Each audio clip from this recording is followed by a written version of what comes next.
right, hello everybody. Welcome back. It's Valentine's Day week when you're listening to this, or it might be next week. I don't. It's between the two episodes that are about to come out, and that's what matters. So we're doing one-on-ones. We're gonna let these guys show a little bit more about themselves. Character building, character building, yes. Wink, all wink. the so many winks, all of the winks. Bearing all this Valentine's. Wink, character building, more like character building. What does that mean? Well, I'll never tell. Well, We'll tell you when you're older. Okay. Yeah, Cordell, you're so new to D&D. It's okay that you don't know. It's a D&D okay. thing you don't understand. Oh, do we routinely have baby D&D fan. sex? You know. So we What? It's called woohoo. What? It's called... Blue. You were willing to have a scene with Wind, right? Yeah. Where do you want that to be? So I would say at this moment, Blue is in their bed pool, just kind of like shoulders out of the pool, forearms resting on the floor of the dorm, like kind of over the edge, and then they're fiddling with some electronics, which might be dangerous to some this close to the water, but Blue is an expert. It's the equivalent of like doing your homework or whatever, like sitting in bed. They're kind of half in and half out of their pool. I absolutely love that. So you're lounging, doing some work. What causes Wind to stop in? The nature of the electronics that Blue is working on. It's Wind's legs. Wink. They stole them. All right, play this out for me. I just want to be swept away. Wind crawls in, crawls into the room. Hey, have you seen my legs? Blue looks down at the mess of electronics in front of them and then shakes their head. Well, can Wind see if he can literally notice the symbol of the golden wing on the leg, on the metal that Blue is messing with? You mean roll an investigation check? Okay. Can it be perception? Because I'm better at that. I think if you're investigating a specific spot. Okay, fine. Okay. How about a 2? Plus 2. That's a 9. That's a 9 total. A 9? Oh wow. I think if it was perception, it would have been 12. So I think a 9 total. You're able to sort of see it. It's kind of covered up, so you see a symbol that you think looks like the golden wing symbol, but you're not 100% sure. Hey, what you working on, Blue? So Blue has been like kind of had a little notepad out, and they've been like taking notes on just what they find in the legs, and so they write on the pad cybernetically enhanced prosthetic limbs, and then kind of underline it to show that's the part Wind is supposed to read. Oh, so you do have my legs. They write, I have some legs. What are you doing? What are you doing to them? I don't think they reply. I think they just kind of start putting them back together because they've found out all they can, pretty much. Make a mech check for me. Yay. I'm sorry if I fuck up your legs, Wind. Yeah, while Blue does that, I think Wind kind of just scoots over and it like sits by him and just watches. That's a 5. A 5? Yeah, remember when you talked about maybe getting advantage or proficiency in mech and tech? Since you pulled this apart, I'm gonna give you advantage on putting God. it back together. Yay! I rolled another 2, so that's still a 5. Can I give like some kind of something, since they are literally my legs and I can like point and like help them put it back together? So it's not literally, hey, you rolled low, so now Wynn's legs are fucked for the entire campaign. Right. So We okay. have no So pilot. this is the way I think it's gonna resolve. Blue, as you're attempting to put back the legs together, despite your note taking, I think some of the water maybe splashed up onto the notepad in your frantic fix of trying to put these legs back together, so that some of the notes smeared away. And so your first attempt to put them back together, it resembles legs, but yes, Wind, you can go over. Also, really quick, I was just going to describe. So, like, Wind has like thighs, basically. Like at the knee is where he is amputated, and where the legs begin, the robotic legs. Okay. So, like, they are two separate pieces. Yes. So, like, I was imagining Wind like sitting there watching Blue like put together one of the legs just to like observe, and then probably taking the second one and maybe even showing Blue, but like putting it back together himself, just because I think he is very careful with those legs. Yes. Because he like those are very precious to him.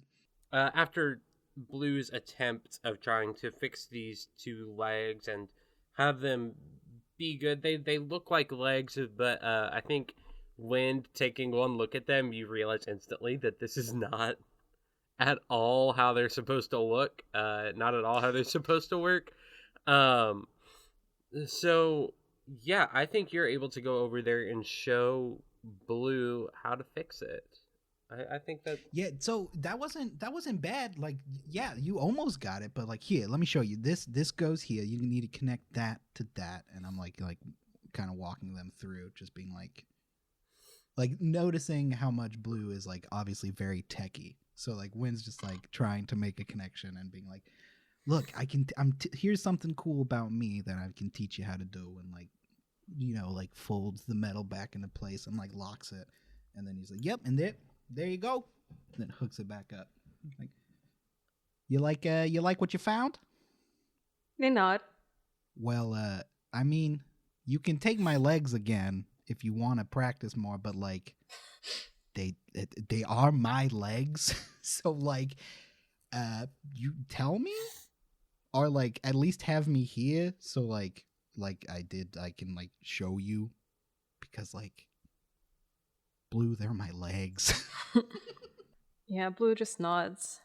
So I think Blue, like, did you put the legs back on? Yes. Okay. I think Blue is going to kind of prod at your legs and then gesture for you to walk around. Oh, okay, like this? Yeah. And so like the floor you've been standing on is kind of damp, but when you walk around in them, you see the wet footprints you leave aren't exactly those of a bird person. What do they look like? They look like more like dog feet. Oh? And so then they poke them again and gesture again for you to walk around. Maybe like get your feet wet again and then walk around. I do so. And now they look more like human type of like boot looking tracks.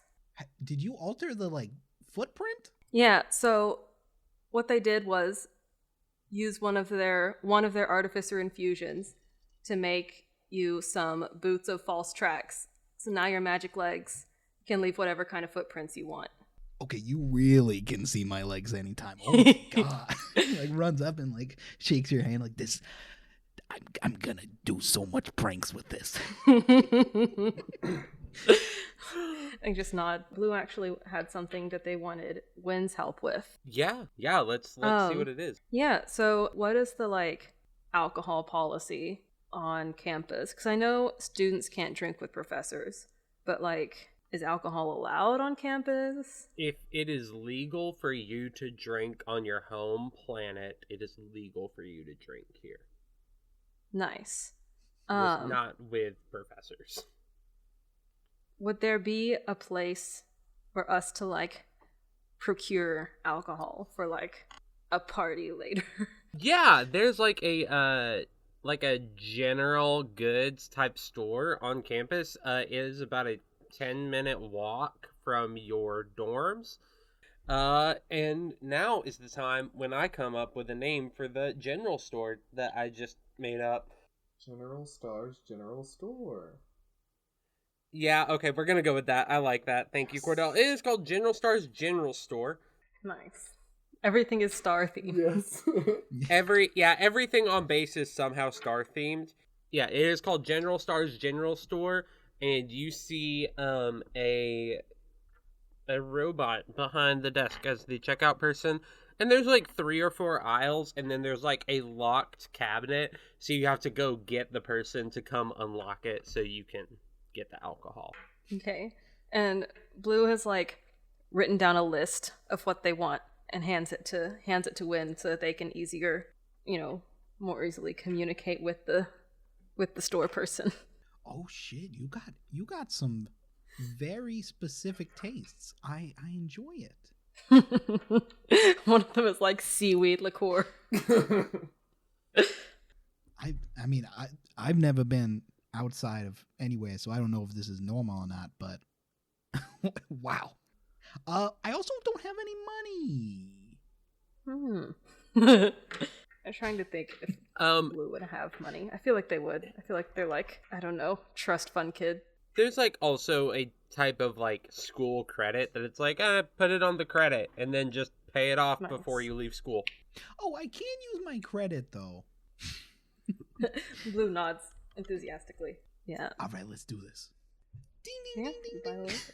Yes, as you enter a futuristic store, it still has a bell. It's just ding ding ding ding ding, just above the doors. And then she said, "Hi, how can I help you today?" We were looking for some booze. Yes, wonderful. What planet are you from, and can I see some form of identification or any way to verify your age? Oh, I'm from the Golden Wing. Okay. And how old are you? I am 19, roughly. 19. Maybe like 19 and a half. I mean, I don't really remember my birthday, I'm not gonna lie. I think we can make that work. Yes. Can I see what do you need? We got this list. And I hand him the list. They take the list and hand it. Seaweed liqueur. That is very specific. It's my favorite. What can I say? Right. And then they turn around. They fetch. How many things are on the list? There's like 5 or 6.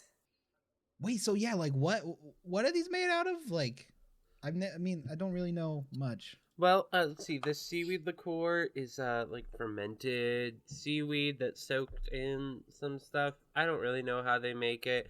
And then, just because you didn't specify what was on the list, I get to have fun. She pulls out like a giant handle of Jimothy Beaming, which is, and it's like, it'll get you there. And then just keeps like picking up stuff and putting it on the counter, and it's like, but yeah, most alcohol is just stuff that is fermented to the point where like the alcohol is made. Some stuff has a corn mash, some stuff has a... Wait. Say that again, but slower. Some stuff has... Too slow. Some stuff has a corn mash. Corn? I love corn. Corn's my favorite. I just had corn like 2 days ago, but it's my favorite. Right, well then, give me some of that. That sounds amazing. Right, yeah. Here you go. And she goes and picks up and puts a smaller bottle out and says, "Yeah. Anything else? Do you want to put that on your account?" Wynn just kind of is staring at the corn bottle. What? Oh, yeah. We'll do. Yeah, that sounds good. Wonderful. I will apply that to your account. And she is okay. Can you give me your name? Yeah, I'm Wind. Wind. Any last name or? That's classified. Yeah, no. Last name is classified. All right, Wind classified. I think we found you. No. All right, we found you. Yes, you're in. Wait, they put me under. Is my last name in the system really classified? That was a joke. You got me. Oh my god, you bringed me back. Oh my god. I got you back. Yes, but I'll put that on your account. And she starts to put it in paper bags because in the future they don't use plastic. And puts it up on the counter for you. Wynn just like grabs it and just kind of like stands there for a couple seconds. You can leave. Oh yeah. Oh, okay. Yeah. We did it, Blue. We got it. Blue claps. The reason that Blue hung back kind of outside the store was that technically alcohol is illegal on Anura. Oh. They saw off-worlders bringing it in and they were like, nah. And so it's like they bent the rules for like they like let other species like do what they want, but like their communities it's like a ban on alcohol. Oh my gosh, I love that. So what are we getting all this stuff for, Blue?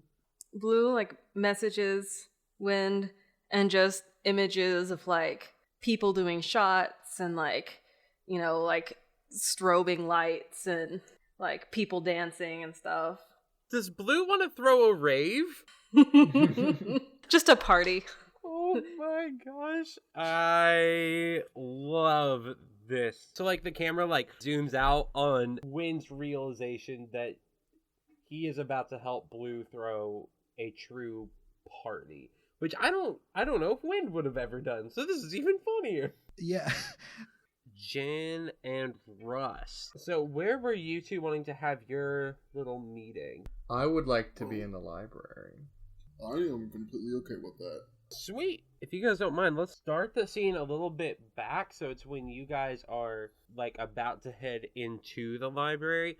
Like there's this basically a hallway like any of the other hallways in the school. But there is like pictures and signs with the rules of the library before you go in. And you see there's a sign that says like, please refrain from excessive noise. And then it kind of, you take another few steps down and it says, please don't pay too much attention to the librarians. They're a bit testy. And you see another few signs lying down. It says, no food These or are drink Night Vale in librarians. the library. And then you finally see the double doors. It says Martha Blackhill's library on top. And it's been dedicated to Martha, who you know is the communications teacher. As you guys swing open the doors to take it all in, you see it's a big school library. It is 3 stories total, with the first floor being occupied mostly by desks, and then the second and third floor, it's like a balcony setting to where you can see that there's just tons of books on the second and third floor, and the stairs are located to the very back of the library across, and the front desk is immediately to your left. Do you guys just grab a table and sit down? Real quick, are these like books or they're like a series of iPads on shelves? You actually see there's kind of a mix. There's like actual books on the second floor, and then the third floor, you think it's interesting because you see a lot, or make a perception check for the third floor. Okie dokie. 8. You see a few students on the third floor, and you don't notice any books on this third floor though. But yeah, you see that, and you see there are some librarians working all over the place, and then there is one behind the desk currently. I would like to go up to the librarian at the desk and ask if they could point me toward the Union history. Yeah, as you walk up to the librarian at the desk, it is a older woman, and she looks up. She was reading a book, and she looks up and says, right, you need what? I need to find the section on the Union's history. You want to know the history of the Union? Yes. There's not too much in the ways of history. It's not that old. Well, I want to see what we have. Well, that's not any specific thing you're looking for. Maybe I can point you in the exact right direction. How close is Rust to me right now? That's up to Rust. I would say that I'm just like right next to you. I'm just following you like closely behind, just looking around everywhere. All right. I am looking for any information on the ARAD bomb and on AU series infantry units. Well, that's a really specific thing to look for. So that's going to be on the 3rd floor in section 622 under the military history. Thank you. And then I look at Russ and I say, come on, Russ Bucket. So as you start to walk away, the librarian behind the desk just says, and just remember, don't bother the other librarians, okay? If you need to talk to any of them, you come talk to me. Russ is just stuck there. I just look at Gjin, look back at the librarian, look back at Gjin, back at the librarian. What did he just call me? I think he called you Rust Bucket. Sounds like a term of endearment. Hey, Organic. Yeah? I like that name. You lack that name? No, I like that name. Oh, this is so sweet to see. I love seeing new budding friendships in the first week of school. Thank you, meatbag. That's Oh, no. I don't enjoy it. Jin goes over and catches Rust by the elbow and kind of leads him away. Oh gosh. Okay. I don't understand you, Organics. Well, here's a tip, Rust.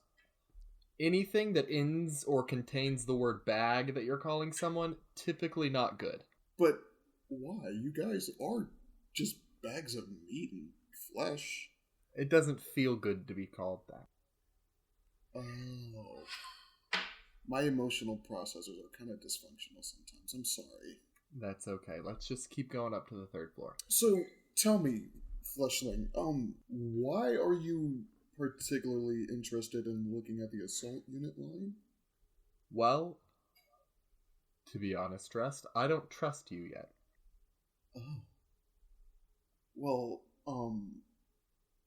I can't imagine a reason why you wouldn't. I mean, I've done nothing to you, I hope.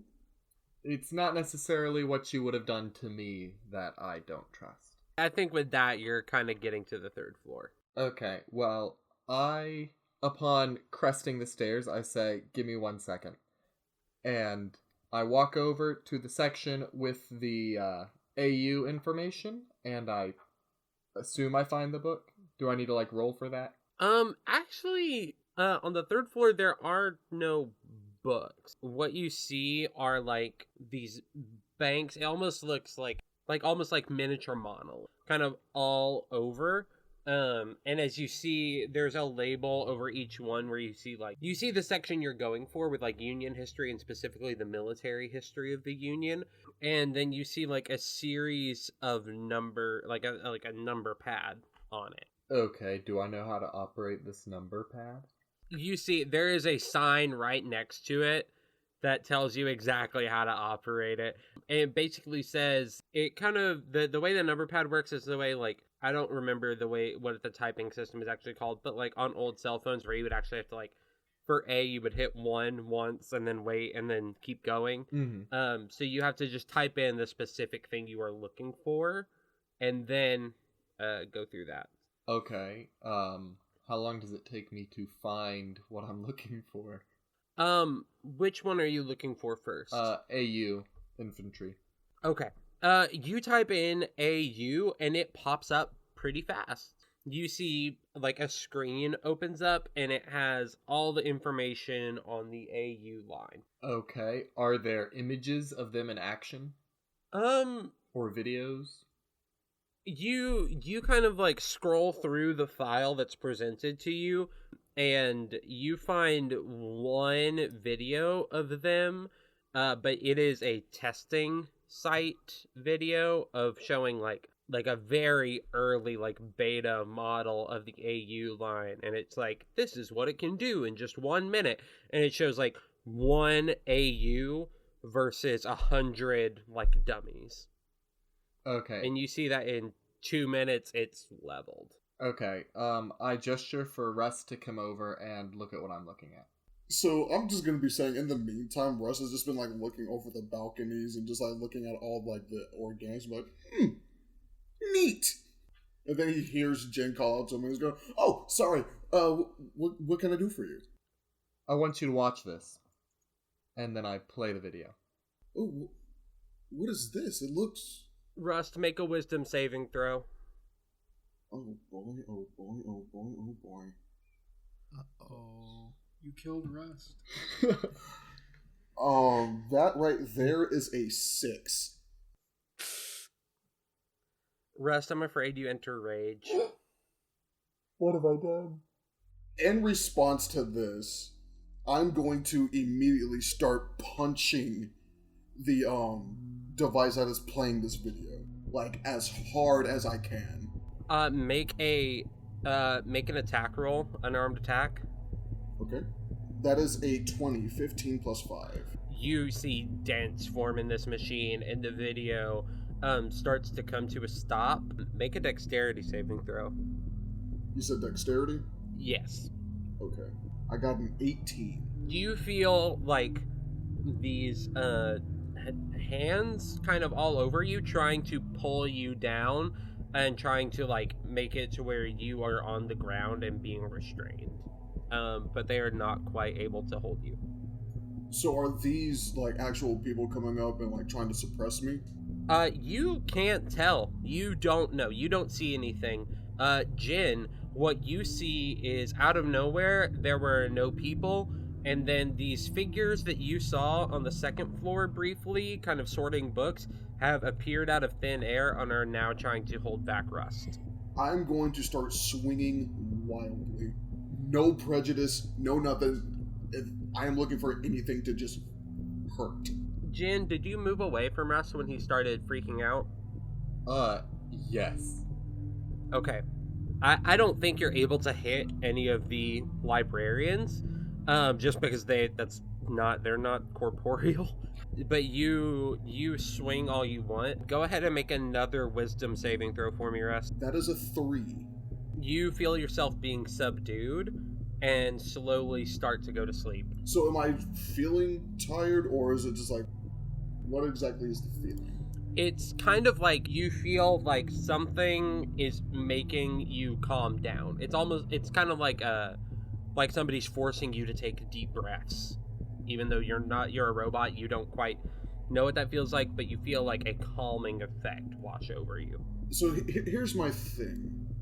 I don't know if I would, in this situation, right, fully be able to just immediately, like, subdue the, like, anxiety and the stress I'm currently facing. So, like, I'm gonna do my best to ease into it, but, like, my body is still, like, geared up and ready to go. Yeah, no, 100%. I don't expect this to be an instant, like, oh, you're better. No, that's not how it works. That's not how anxiety works. I'd say, since you're trying to lean into it, go ahead and give me one more wisdom saving throw with advantage. The first roll is a 2. The second roll is a 4. Jeez. I think you feel yourself becoming more inundated with this, like, forced calm down type thing. This, like, electricity is being pulsed through your body to force you to calm down, or, like, force you to, like, at least stop moving and cause, like, minor paralysis almost to get you to just stop. And I think eventually it just, like, hits, and even though you are still raging on the inside, you cannot move. Okay. And you feel those hands disappear. Gjin, you see those beings that were holding down Rust disappear. Okay. I think it's safe to say that I pulled out a small dagger during that to ready a defense. Yeah, And I think so- that's safe to say. So I'm still holding the dagger in front of me, like, looking at Rust, who's now on the ground, right? Yes, he is on the ground. He is unable, he's not able to move. Where's Blue? Oh, he needs his emotional support, Blue. I'll go find them.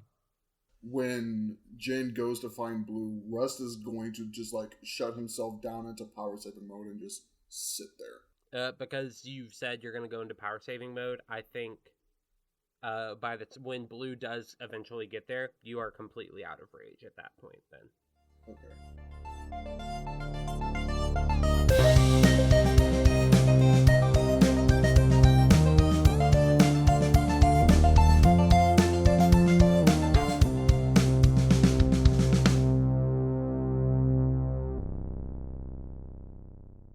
Hi, I'm Miranda from Nat Wonderful.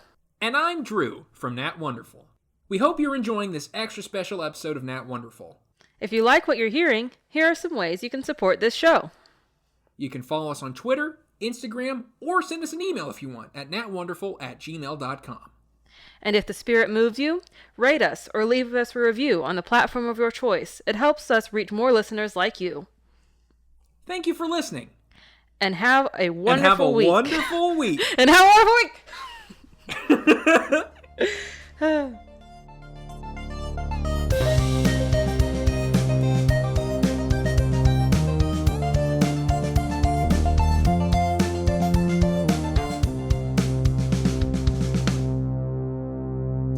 Zooms out from that scene of Gjin running away from Rust laying on the ground, and it zooms over to a slightly brighter scene. You know, we see a few people sitting at tables scattered as we see the Space Travel and Regulation Bucks, aka Starbucks. We see it kind of filled to the brim with students maybe looking through their textbooks as they're about to start a new semester.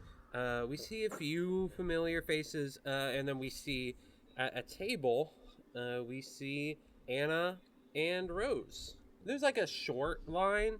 There's maybe like 2 people in line other than you, and they're both ahead of you. Okay, cool. And none of them are a cute little wood elf that will distract anyone. I really hope not. No, Shelly is not in line. She's on the other side of the base. But there is one person that you met last episode, Malcolm, who was the drow that kind of seemed to be the captain of the people in front of you. And he gets in line and orders a pumpkin space latte. Oh my god, go away, Caleb. Are you kidding me? Fuck yes! Well, now we need 2 content advisories. Content advisory, bad puns. He orders his drink and then goes to sit down, and he sits at a table with a few other people. Yeah, it's your turn. Anna, what's your order? Hi. I was wondering, do you guys still have the Irish cream cold brew? You see, it's a halfling woman behind the counter, and she says, "Yeah, of course, yeah. We would never get rid of that." All right, cool. Can I get like a venti with that? All right, a venti. All right. So you're new here. Which one is it? Is that the small, the medium? Which one is that? I don't know. I think venti's a large one, I believe. That sounds okay. Right. We'll get right on that. And she types in the order, and she says, "Would you like to apply that to your school credit?" What's easier? I can do whatever. It's easier to put it on your credit, honestly. All right, sure. I'll put it on my credit then. Right, sounds wonderful. And she punches a button, and a little scanner pops up and scans your face, and then and she says, "Hey, it's applied." Well, that was weird. All right. Yeah, and then you're free to go find a table. And Rose, I think you're right behind. What's your order? Oh, hey, Rose, what's up? I look a bit startled because I'd been like just looking down, fiddling with my nail. It was bothering me quite a lot apparently. But then I look up and I see Anna. Hi. I just wanted another tea after having one in the office. It kind of was gotcha. on my mind. You get a craving. Yeah, I'll let you order. Sorry. I'll come say hello in a moment. Okay, cool. I'm gonna grab a table over here. Yeah, and she orders a meat. Oh, hi. Yes, hi. How can I help you? Can I get the mid-sized tea, like milk tea, please? 1 sugar. Yes, I think that we can do that for you. Do you want to apply that to your school credit, or? Yeah, whatever. And she just sort of Wonderful. stands there awkwardly. And she starts tapping in a few buttons and then hits the enter button, and you see that scanner pop up, and it scans your face really quickly. She's hey, it's on the account, so you're good to go.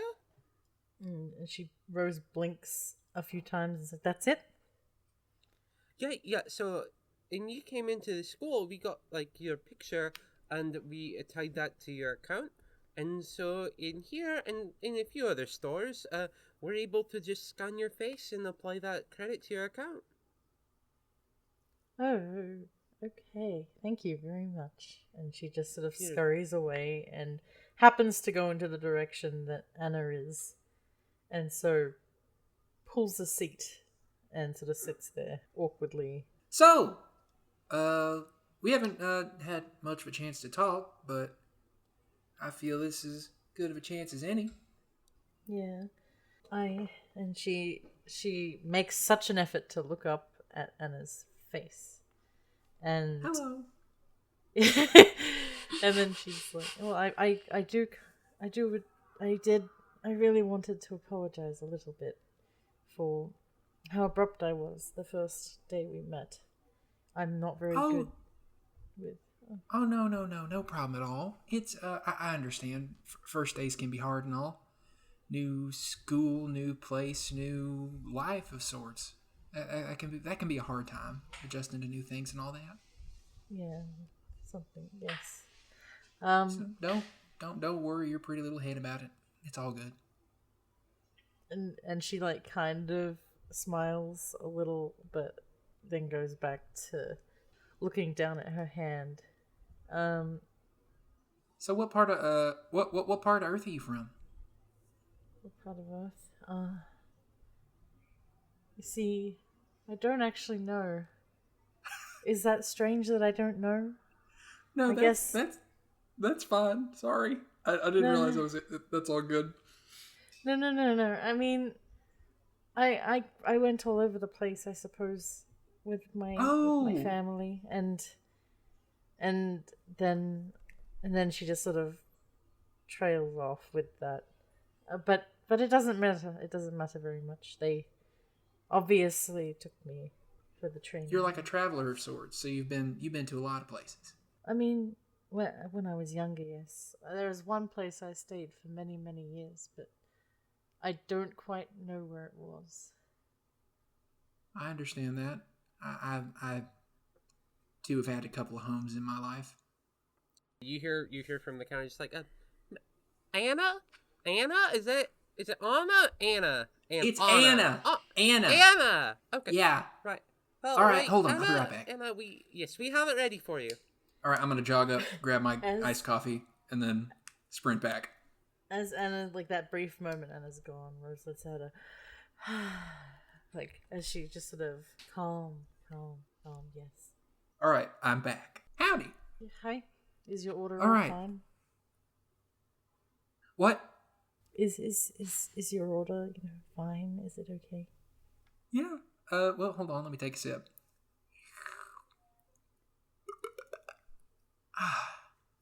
Yeah, it's pretty good. Rose nods. But yeah, where were you from? That's a complicated question. So I am originally from a sort of okay. So I'm originally from a place in Earth called the Underdark. It's a very vile place. It's somewhere I hope I never end up going back to. But I guess to say where I'm from is a little town just outside of that area called Dresden. That's where I grew up anyways. Well, really grew up. Well, I'm certain that, the place in which you despise hasn't had much of an impact on you. Yeah, not really. I try not to think about it much. Rose? Yes. Rose, yeah. Right. Rose, we have your tea ready. And she just quietly sort of slips up and bounds over to the counter to collect her tea. Sitting down, taking a few sips, realizing it's far too hot. Sort of letting it sit there, the process. So you said you traveled around a lot. What exactly for? Just for pleasure, for business, for My family, they worked for the military, I suppose. Although they mostly went. Oh, it's complicated. They didn't spend much time on Earth, but when they did, they'd travel to different bases. And okay, I gotcha. I really am sorry if I am prying too much. I didn't. You don't have to. If you are uncomfortable with talking about certain things, please just let me know. I'm trying to get to know my crewmates, and we are from the same place, and that is a talking point. And so I just thought I would start from there. It's okay. I haven't traveled for so many years since before the war, so there's not really much to talk about. Gotcha. She sips her tea again, but like a long sip. Gotcha. I did a lot of traveling before. Oh, sorry. Where have you been? I've also, I can't exactly remember the names of every place, but I did a little bit of traveling around before I readied up, I guess. I was in the war, sort of a combat medic scenario. That was what I've been doing for the past few years. Before this, I can't say I'd envy you if you're in the war. It's not somewhere. Yeah, it was not a pleasant place, I would say. I didn't necessarily support the war. I just saw that as there's a lot of people getting hurt in this, and I could use my skills for some good. Or so I hoped, that sort of thing. That's understandable. Yeah. If you can do something to help others, it makes sense too. Yeah. And Rose pauses again. Did you always want to join the Star Academy? I just saw it as sort of a fresh start of sorts. The war was an interesting time. I met some interesting people. It was a rough time for sure. And so I see this as sort of a fresh start of sorts. And my parents, the people I would call my parents, I guess, they instilled in me for just this wanting to help others. And I see this as a great opportunity for me to help the galaxy, help everybody. And so that's sort of what I see this as. It's just, the next step. A step to you aiding the universe. Yeah. And she sort of nods. Sips more tea. What sort of drew you here? I had no choice. You had no choice? No. I had no choice at all. I was the only one that our supposed townstead would offer. They had to choose someone, and I was the choice. Gotcha. To be honest with you, I can't blame them, but You're too cool. They couldn't have picked anyone else. That's what you mean, right? I mean, they could have chosen plenty of people. They could have. But I was the easiest choice. They wouldn't lose anyone. Don't sell yourself short like that. I know I've only been on one mission with you, but I'd say you seem pretty capable. Capable and sociable are quite different. Well, I'm happy to have you on my team. I appreciate that at least. The camera kind of pans out at this bustling star, but Molly, where are you? Molly's in her room. It's kind of evening, dinner time. She just wanted to kind of wind down for the night. Yeah, I think that's a good idea. What is Molly doing to wind down? Just kind of like a sitting and relaxing? Is there a book or? She's actually putting lipstick on, bright red lipstick. Okay, yeah. She also, before getting back to her room, went out and bought a bottle of wine and some cheese and crackers. So she is setting the table, having a little charcuterie board. She sets out 2 wine glasses and pours the wine. Then she digs into her purse and pulls out a little reliquary. And then she just says, "Shirley girly." How do you want this to look? So she's looking down at the reliquary in her hands, and like a second after she calls, she looks up and she sees Shirley sitting at the chair on the other side of the table. All right. Yeah, you see Shirley in front of you, and she kind of cocks her head to the side and then looks at the spread and said, "You're in a new place. You didn't have to go all out."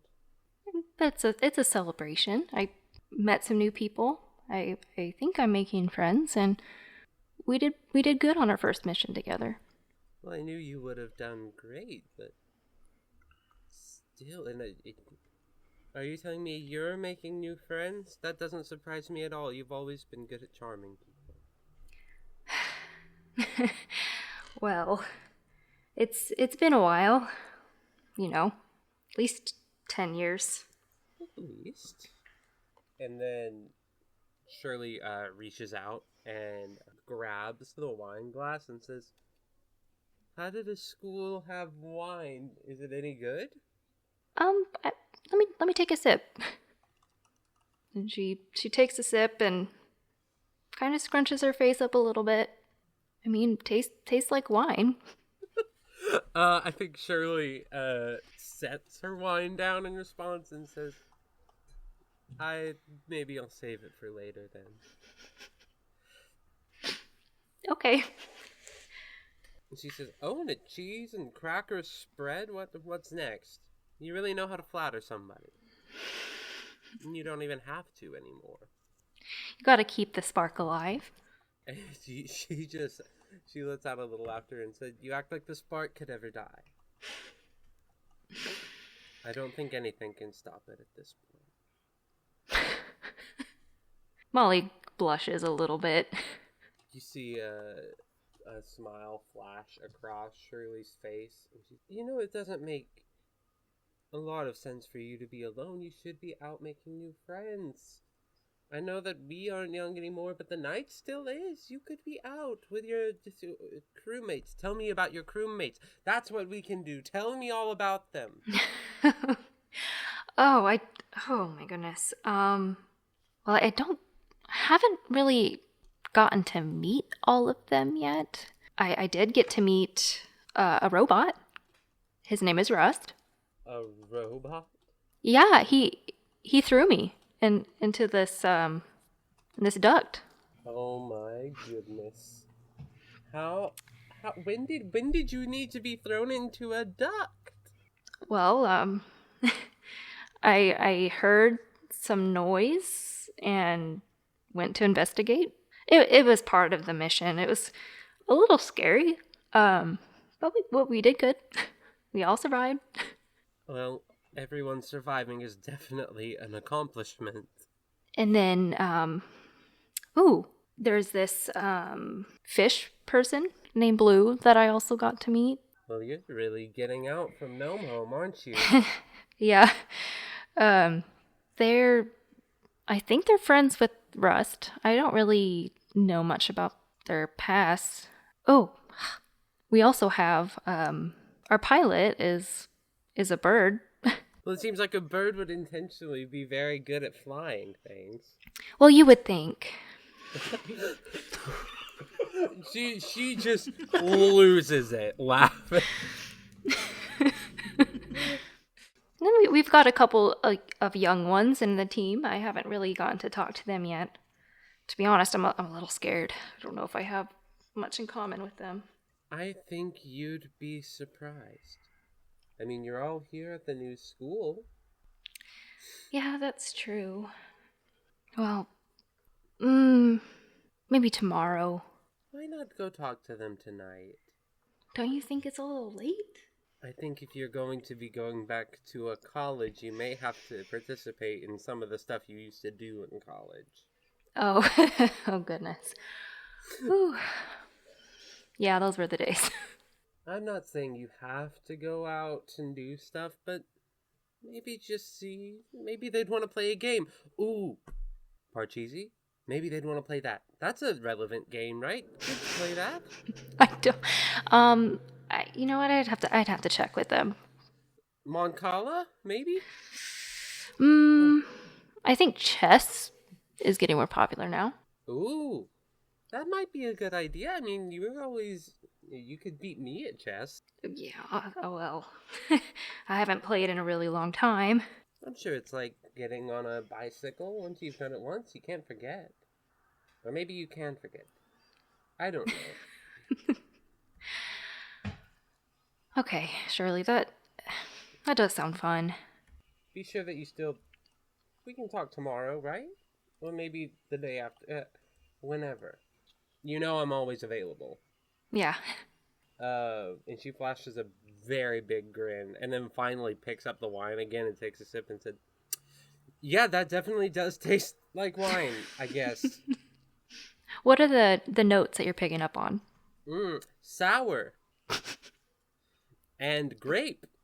Yeah, we were never very good at picking up on notes. We've never been good at the subtlety. Hey, but wine is wine. Wine is wine, beer is beer, and brandy is brandy. And she laughs and smiles and says, go make friends. I'm already your friend. And I'm not gonna leave, so... Okay. You've convinced me. And I think the camera kind of slowly zooms out on this great scene with you and Shirley. And then it zooms in on Gjin running down the hall. What's running through your head right now? Well, that didn't go according to plan. You make it to where Blue is. What do you do? She's in her room. I think this is like just like a few seconds after Wind has just said like, I'm about to do so many pranks with this, and then you bust in the door. Okay, I burst in, out of breath, and... Blue, Russ needs you. Library, now. And then I take off running back toward the library. Blue hops up immediately and, as fast as they can, begins running toward the library. Wind is going to follow and pick up Blue so they can run faster. With that, yeah, you guys make it a little bit behind Gjin. Like, Gjin obviously had a head start. So you guys are able to make it just behind Gjin, and you see this scene in the library. Blue, as you get closer, you see a, completely pacified Rust. All right. Yeah, Blue is gonna, immediately go into action mode. And they, sit cross-legged behind Rust and use their multi-tool to open a panel in the back of Rust's head. And, they take cables out of their pockets of their shorts and plug one end of the cable into their little tablet and the other into two little slots in Rust's cube, and then they just start searching for the damage that might need to be repaired in order to get him calmed down to kind of process the trauma, but in a literal computer processing way. Make a tech check with advantage. That is a non-natural 20. All right. With a non-natural 20, you're able to find the problems pretty quickly, and you see that it's almost like there's spots in his code that have been kind of almost blurred and kind of scrubbed together, so it's a little bit jumbled. You're able to go through and scrub and clean and rearrange the code back to its normal place. And you hear a small whirring as Rust starts to come out of power saving mode. As they power Rust back up, they take off their little jacket and kind of drape it over Rust's head, so he kind of wakes up in a nice dark calming place without a lot of stimuli to so he can be nice and calm. While Blue is doing that, can Jenna talk to Blue? Yeah. What was that?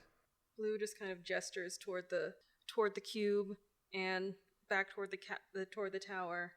just kind of like wince sympathetically, and they start to feed you images of when they first found Rust and first woke him up out of power saving mode, and how I imagine when they first woke him up, he like started to rage, and they kind of had to like make some quick fixes. They probably weren't very good at it yet, and how, you know, they've been trying to piece together Rust's history, but of course it's you know, it's a slow process because his memory is gone, and also what he does remember is so, you know, traumatic and triggering.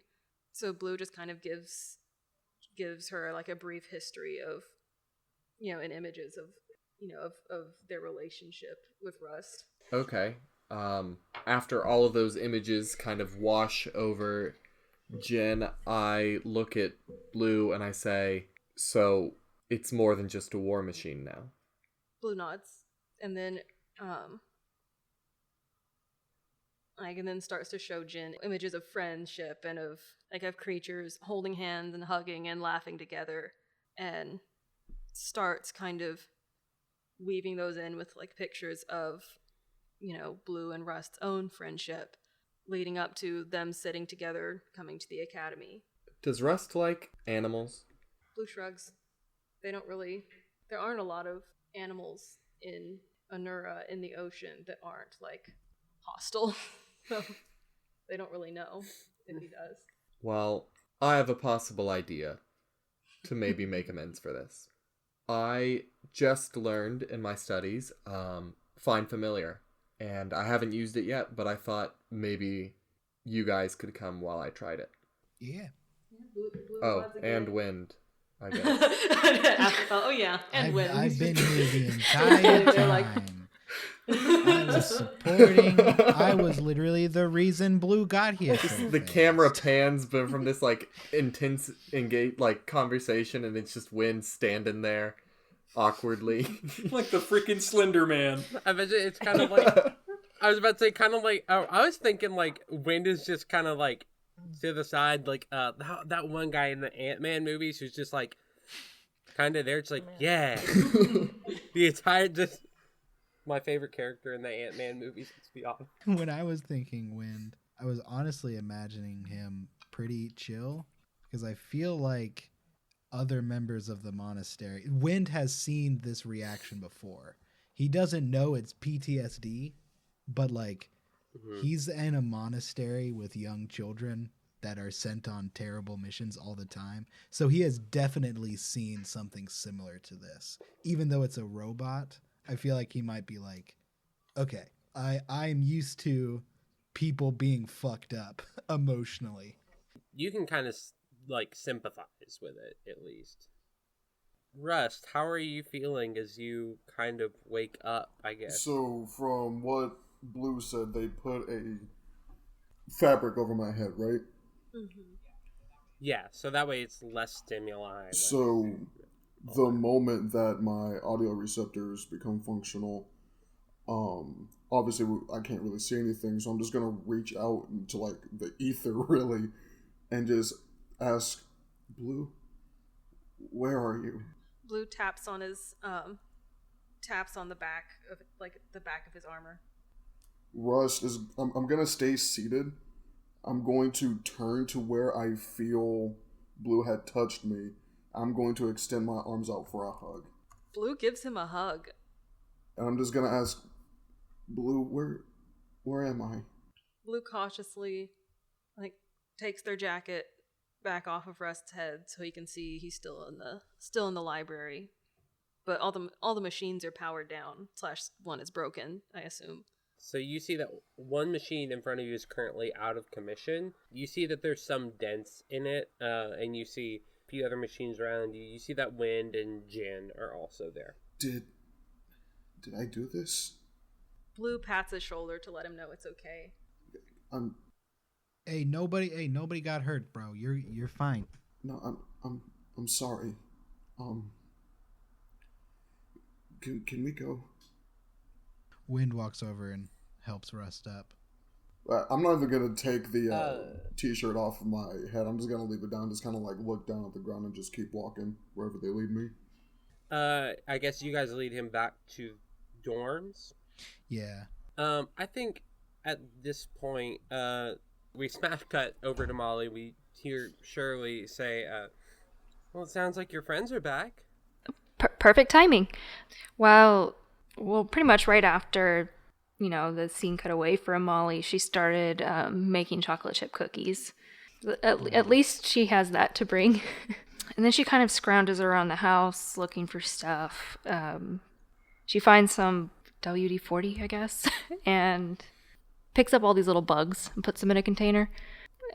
And then she opens a door. Everyone's kind of walking in. There's like a common area between all of your like rooms where there's like a couch, like a little, like all of you have like a little kitchenette, and then there's like a big kitchen out there for if anyone wants to do big stuff.